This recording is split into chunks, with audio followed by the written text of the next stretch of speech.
I am on to the last of the One Missed Call trilogy movies, One Missed Call 3 Final. I love it when horror movies always have an entry that's called Final, because usually that isn't the case. This, it definitely seems to be, and this one is most definitely a step down in the series so far. Visually not as striking, story-wise not as exciting, and a little bit silly in parts, and just overall not as good as the previous two entries. We're thrown into opening scenes of a girl being bullied at school by her, we'll say, classmates, and she ultimately hangs herself. And from then on, we start to see this group of kids going on a trip to Taiwan start to get picked off one by one. But there's twists again, and I really do like the fact that they keep shaking it up a little bit. They don't just repeat completely, they change a few things to make it interesting enough. So this time around we get people getting a phone call but saying if they forward that message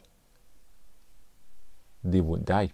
So you have this group of bullies primarily who are on this trip, and when one of them gets a phone call they have the ability to throw one of their other bully classmates under the bus, and that's where a lot of the fun is to be had in this one.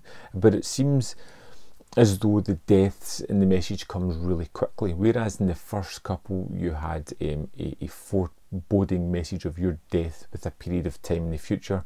This seems to be rather quick. The phone calls they get refer to their death in the next few minutes, and that kind of puts the pressure on and creates some fun sequences, particularly when they're in groups and one of them gets the phone call, because everybody else there knows that they're suddenly in danger, and it becomes warring battles of trying to get phones off people, trying to stop them from forwarding it to someone, or coercing them into forwarding it to someone else. And that's a lot of where the fun comes from. But there's a lot of kind of trite nonsense in this one as well. The person behind the killings, the ghostly figure, or why it's happening, it just feels off and not quite right, and it keeps cutting back to that a little bit too much, and it kind of takes away the mystery of what's going on by putting something so in the forefront of the movie, actually giving that character a face and a voice. It just feels ill-fitting in this movie that's always been about kind of reveals and surprises and twists. This one you kind of know on the surface who's doing it, why they're doing it, and where the story's going to go.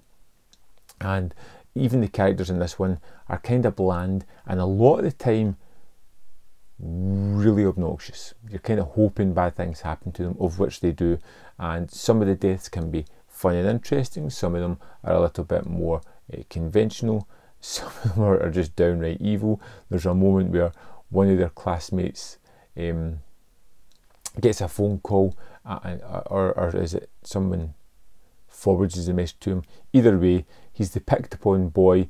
Three of the bullies throw him in a cupboard, lock him in the cupboard, and just wait till he's dead. And it's just such a horrible thing for these people to do, and you're just pretty much waiting on their comeuppance. There is, of course, a kind of love story and a romantic element and two characters, and one of the girls who's not quite as bullish as the rest, who's going to be our heroine for the piece and how she's going to survive. And I just don't care.